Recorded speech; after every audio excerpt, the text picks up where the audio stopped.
నమస్తే, welcome to right angle. భారత రక్షణ రంగంలో ఒక కీలక మైలురాయికి ఇవాళ శ్రీకారం చుట్టారు.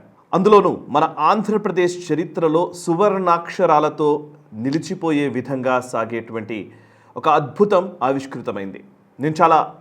నేను చెబుతున్నటువంటి మాటలో అతిశయోక్తి కాదు. నిజానికి ప్రస్తుతం భారత రక్షణ రంగంలో గత 10 సంవత్సరాలుగా వస్తున్నటువంటి కీలక మార్పులు అనేకం క్షాత్రం అనే ఎపిసోడ్ ద్వారా మీ ముందుకు ప్రతి వారం మేము తీసుకొస్తూనే ఉన్నాం. అయితే ఆ క్షాత్రం రెగ్యులర్గా చూసే ప్రేక్షకులకు నేను చెప్పే విషయాలన్నీ కూడా సుపరిచితమే.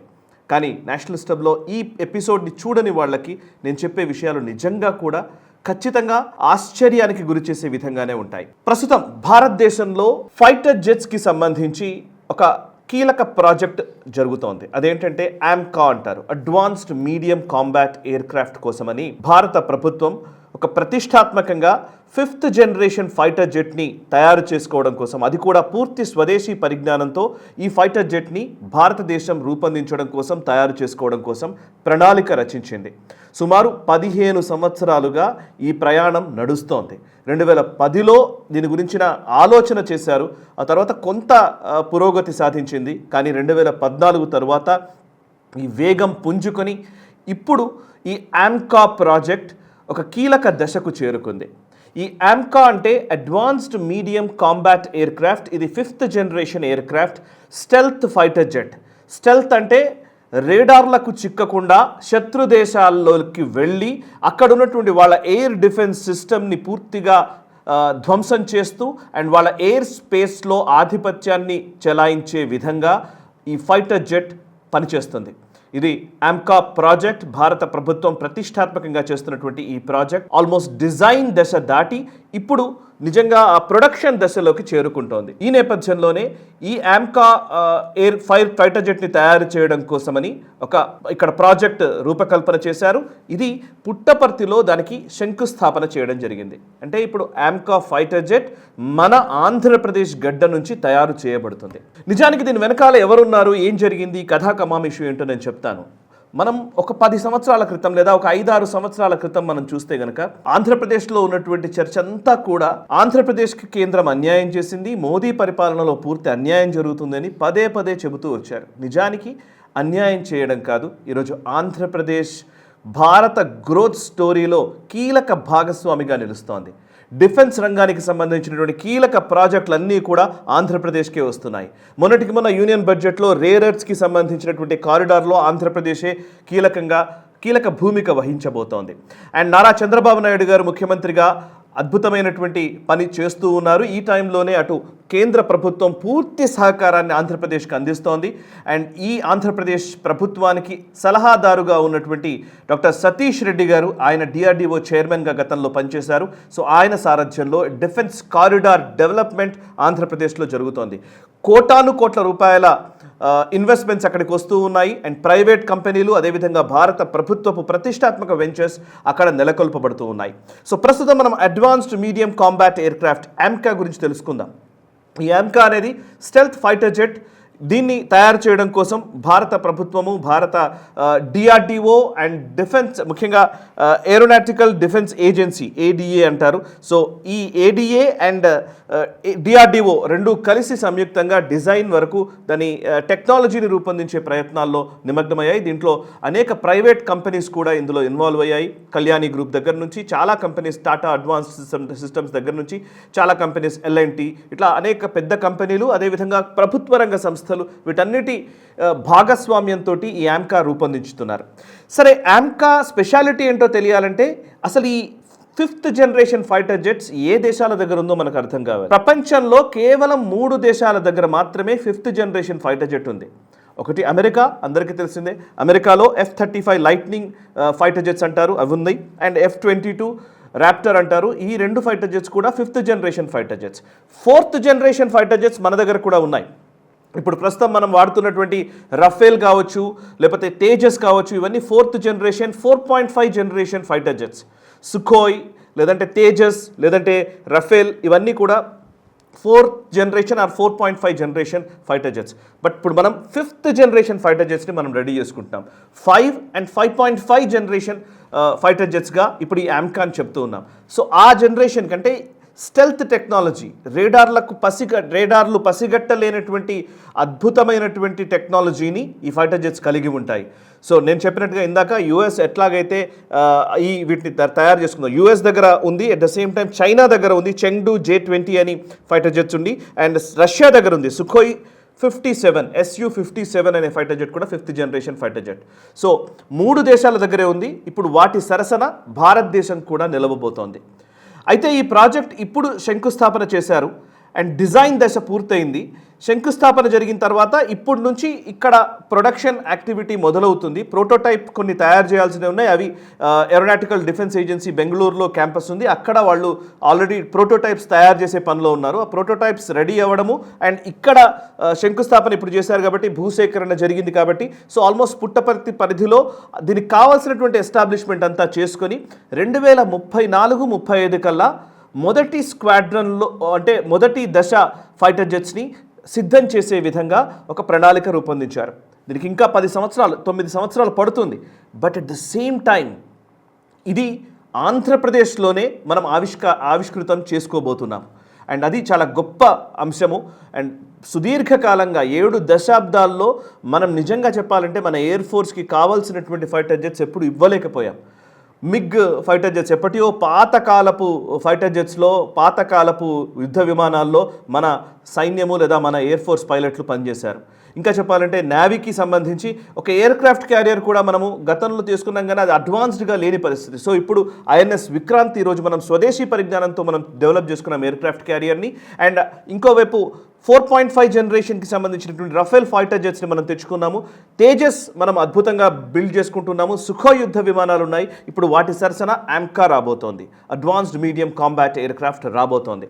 అది మన ఆంధ్రప్రదేశ్లో దానికి సంబంధించినటువంటి ప్రక్రియ మొదలు కాబోతోంది.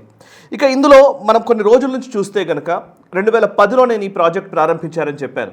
ఆ తర్వాత చాలా కాలం పాటు దీనికి మోక్షం రాలేదు. 2014 తర్వాత దీన్ని స్పీడప్ చేస్తూ వచ్చింది భారత ప్రభుత్వము. స్పీడప్ చేయడంలో భాగంగానే చాలా వరకు నిధుల కేటాయింపులు ఇవన్నీ చేస్తూ వచ్చారు. 2025లో డిజైన్ వర్క్ కంప్లీట్ అయిపోయింది. 2023లో డిజైన్ వర్క్ అయిపోయింది. కేవలం డిజైన్ వరకు అయిపోయింది. 2024కి వచ్చేసరికి CCS cabinet committee on security affairs దీనికి అప్రూవల్ ఇచ్చింది. 15,000 కోట్ల పైచిలకు ప్రాజెక్ట్ ఇది. సో ఇది ఆంధ్రప్రదేశ్లో ఏర్పాటు చేయబోతున్నారు. సుమారు 7,000 మందికి 7,500 మందికి ప్రత్యక్ష ఉద్యోగాలు వస్తాయని చెబుతూ ఉన్నారు పుట్టపర్తి పరిసర ప్రాంతాల్లో. అండ్ అంతేకాదు దీన్ని బేస్ చేసుకొని ఒక ఎకోసిస్టమ్ బిల్డ్ అవుతోంది. ఒక పెద్ద ఎకోసిస్టమే మనం చెప్పాలి. ఈ ఎకోసిస్టంలో అనేక ప్రైవేట్ వెంచర్స్ ఇక్కడ ఇన్వెస్ట్ చేస్తూ ఉన్నారు. అండ్ వాటిల్లో ఇప్పుడు ఆంధ్రప్రదేశ్ ప్రభుత్వం ఒక డిఫెన్స్ కారిడార్కి సంబంధించినటువంటి డీటెయిల్స్ కొన్ని తీసుకురావడం జరిగింది. ఇందులో ఒక 4-5 ఫేజెస్లో 4-5 ప్రాంతాలని ఆంధ్రప్రదేశ్ ప్రభుత్వం గుర్తించింది. ఇప్పటికే విశాఖపట్నం శ్రీకాకుళం మధ్య నావల్ షిప్ బిల్డింగ్ సబ్మెరైన్ కన్స్ట్రక్షన్కి సంబంధించినటువంటి యాక్టివిటీ అక్కడ రూపొందించబోతున్నారు. ఇంకోవైపు కర్నూలు ఓర్వకల్ మధ్య డ్రోన్స్ అండ్ యూఏవీస్ అంటే అన్మాన్డ్ ఏరియల్ వెహికల్స్ అంటారు. ఈ డ్రోన్ టెక్నాలజీతోటే నిజానికి ఇరాన్ అమెరికా లాంటి దేశాన్ని కూడా గడగడలాడిస్తోంది. సో డ్రోన్ టెక్నాలజీలో డ్రోన్ హబ్గా ఇప్పుడు మన ఆంధ్రప్రదేశ్లోని కర్నూలు ఓర్వకల్ నిలవబోతున్నాయి. అక్కడ కూడా చాలా ఇన్వెస్ట్మెంట్స్ రాబోతున్నాయి. అండ్ మరొక వైపు జగ్గయ్యపేట దొనకొండ ఈ సెగ్మెంట్లో missile systems, energetic and weapons మ్యానుఫ్యాక్చరింగ్ని అక్కడ తయారు చేయబోతున్నారు. సో వెపన్స్ మ్యానుఫ్యాక్చరింగ్ కూడా మన ఆంధ్రప్రదేశ్లోనే రాబోతోంది. ఇంకోవైపు లేపాక్షి మడకసిర ఈ ప్రాంతంలో advanced aerospace engineering and precision electronics and aircraft components తయారు చేయబోతున్నారు. ఇంకోవైపు తిరుపతిలో R&D హబ్, రీసెర్చ్ అండ్ డెవలప్మెంట్కి సంబంధించినటువంటి హబ్గా అక్కడ రూపొందించబోతున్నారు. డిఫెన్స్ సెక్టర్లో ఆంధ్రప్రదేశ్లో చాలా లక్షల కోట్ల పెట్టుబడులు వస్తూ ఉన్నాయి. ఓవైపు టెక్నాలజీ రంగంలో ఆర్టిఫిషియల్ ఇంటెలిజెన్స్ సంబంధించి అక్కడ ఒక క్వాంటమ్ వ్యాలీ అని చెప్పి ఒక ప్రయత్నం జరుగుతున్న టెక్నాలజీ గురించి. ఇంకోవైపు డిఫెన్స్ సెక్టర్లో ఆంధ్రప్రదేశ్ రాబోయే రోజుల్లో ఒక హబ్గా మారబోతుంది భారతదేశానికి. భారతదేశము డిఫెన్స్ ఎక్స్పోర్ట్స్ని కూడా మనం ఇప్పటికే పెంచుకున్నాము. అండ్ రాబోయే రోజుల్లో లక్షలాది కోట్లు మనము డిఫెన్స్ ఎక్స్పోర్ట్స్ ద్వారా భారత ప్రభుత్వం మనము ఆదాయం రాబోతోంది భారత ప్రభుత్వానికి. అందులో ఆంధ్రప్రదేశ్ గ్రోత్ ఇంజన్గా నిలవబోతోంది. ఇక ప్రస్తుతం జరుగుతున్నటువంటి యాంకాక్ సంబంధించి చూస్తే ఇప్పటికీ 600 ఎకరాల భూమికి సంబంధించినటువంటి ఒక ప్రణాళిక వేసినట్టుగా తెలుస్తోంది. 600 ఎకర్స్ భూమి కావాలి. అందులో ఆల్మోస్ట్ 200-300 ఎకరాలు ఆల్రెడీ సేకరించారు. పుట్టపర్తి ఎయిర్పోర్ట్ కి దగ్గరలోనే భూమిని సేకరించారు. మిగతా భూమిని కూడా సేకరించబోతున్నారు. సరే, ఇప్పుడు ఇదంతా చెప్తూ ఉంటే ఇదేదో డిఫెన్స్ కోసం ఖర్చు చేస్తున్నారు, దీనివల్ల ఏంటి ప్రయోజనము అని అంటే కనుక, డిఫెన్స్ ఈ ఆమ్కా అనేది ప్రపంచంలోనే 3 దేశాల దగ్గర మాత్రమే ఈ 5th జనరేషన్ ఫైటర్ జెట్స్ ఉన్నాయి. సో ఆ దేశాల జాబితాలోకి మనం చేరబోతున్నాం ఆమ్కా గనక వస్తే. ఇంకో 8 సంవత్సరాల్లో అది అయిపోతుంది 2034 కల్లా. ఒకవేళ ఆమ్కా అయిపోతే గనక మనము డిఫెన్స్ ఇండస్ట్రియల్ కాంప్లెక్స్ అంటారు, అంటే అమెరికాలో ఉన్నటువంటి డిఫెన్స్ ఇండస్ట్రీని బేస్ చేసుకునే డిఫెన్స్ ఇండస్ట్రీ ద్వారానే అమెరికా ఈరోజు ఒక పవర్ఫుల్ దేశంగా నిలిచింది. ఎందుకు అనంటే వాళ్ళు ఆర్థికంగా వాళ్ళు బలంగా ఉండడం మాత్రమే కాదు, వాళ్ళు పవర్ పరంగా, అంటే ఏదైనా సరే ఒక దేశం మీద యుద్ధం చేయాలన్నా లేదా యుద్ధం వచ్చినా అమెరికా దగ్గర ఉన్నటువంటి అధునాతన సాంకేతిక పరిజ్ఞానంతో కూడినటువంటి ఆయుధాలకు భయపడి ఏ దేశము కూడా ధైర్యం చేయదు. అట్లాంటిది అమెరికా ఆ పవర్ని కలిగి ఉంది కాబట్టే, అమెరికా దగ్గర ఆధిపత్య ధోరణి ఉంది కాబట్టే, ఆధిపత్య ధోరణి కేవలం డిఫెన్స్ ఇండస్ట్రీ వల్ల మాత్రమే అమెరికాకి సిద్ధించింది. సో మనం భారతదేశం కేవలం వెనకాల ఉండే ప్లేయర్గా కాదు, మనం ఏదో దేశం మీద కాంకర్ చేయడానికో వాళ్ళని ఆక్రమించుకోవడానికో మనం వెళ్ళనక్కర్లేదు. కానీ భారతదేశం తనకు తాను స్వయం సమృద్ధి కలిగే విధంగా, రక్షణ రంగంలో కీలక ఆవిష్కరణలు చేసే విధంగా ముందుకు సాగాలని మనం కోరుకుందాం. అయితే ఆమ్కాలో ఒక ఛాలెంజ్ కూడా ఉంది, క్షాత్రంలో మేము రెగ్యులర్గా డిస్కస్ చేసేది. ఇందులో ఇంజన్ టెక్నాలజీకి సంబంధించి భారతదేశం ఇంకా ఇప్పటికీ కూడా కొంచెం వెనకంజలోనే ఉన్నాము. ఇంజన్ టెక్నాలజీకి సంబంధించి మనము అమెరికాకు సంబంధించిన GE, అదేవిధంగా ఫ్రాన్స్ నుంచి సాఫ్రాన్, అండ్ UK నుంచి Rolls Royce engine, and Russia నుంచి సుఖోయ్కి సంబంధించినటువంటి 5th జనరేషన్ ఫైటర్ జెట్ సంబంధించినటువంటి ఇంజన్, వీటన్నిటిని కూడా మనం ఎక్స్ప్లోర్ చేశాము. ఆ దేశాలు మనకు ఆఫర్ చేశాయి. అయితే అమెరికా మనకు IP షేరింగ్ కోసమని, ఇంటలెక్చువల్ ప్రాపర్టీ ఉంటుంది కాబట్టి వాళ్ళు ఆ టెక్నాలజీని ట్రాన్స్ఫర్ చేయడం కోసం వాళ్ళు వెనకంజ వేశారు. సో అమెరికా ఎప్పుడు కూడా మనకు టెక్నాలజీ ఇవ్వడానికి ముందుకు రాదు. సో అటు ఫ్రాన్స్ కానివ్వండి, UK కానివ్వండి, 2 దేశాలు కూడా టెక్నాలజీ ట్రాన్స్ఫర్ చేయడానికి మనకు వాళ్ళు అంగీకరించారు. సో ఈ నేపథ్యంలో ఈ ఆమ్కా ఇంజన్ సాఫ్రాన్తో, అంటే ఫ్రాన్స్కి సంబంధించినటువంటి సాఫ్రాన్ అనే సంస్థ ఇంజన్ టెక్నాలజీ మనకి ఇవ్వనుంది. వాళ్ళు ఇచ్చే టెక్నాలజీని మనం తీసుకోవడం కాదు, అండ్ సాఫ్రాన్, భారత్ 2 కలిసి సంయుక్తాధ్వర్యంలో సంయుక్తంగా ఈ ఇంజన్ని అభివృద్ధి చేయబోతున్నారు ఆమ్కా కోసం. సో రాబోయే రోజుల్లో ఒక గొప్ప పరిణామాలు మనం చూడబోతున్నాం రక్షణ రంగానికి సంబంధించి. దీనిలో ఆంధ్రప్రదేశ్ కీలక పాత్ర వహిస్తున్నటువంటి టైంలో తెలుగువారిగా మనందరికీ గర్వకారణం ఈ సందర్భం.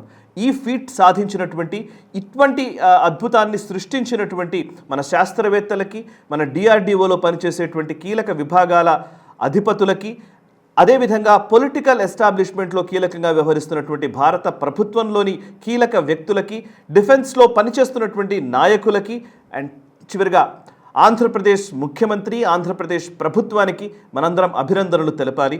అండ్ ఇటువంటి వేడుక గురించి ఎక్కువ మందికి తెలియజేయాలి. అండ్ ఇది ఎందుకు తెలియజేయాలి అని అంటే, టెక్నాలజీ చాలా ఇంపార్టెంట్. డిఫెన్స్ రంగంలో వచ్చే ఆవిష్కరణలు తర్వాత కాలంలో సమాజంలోకి వస్తాయి.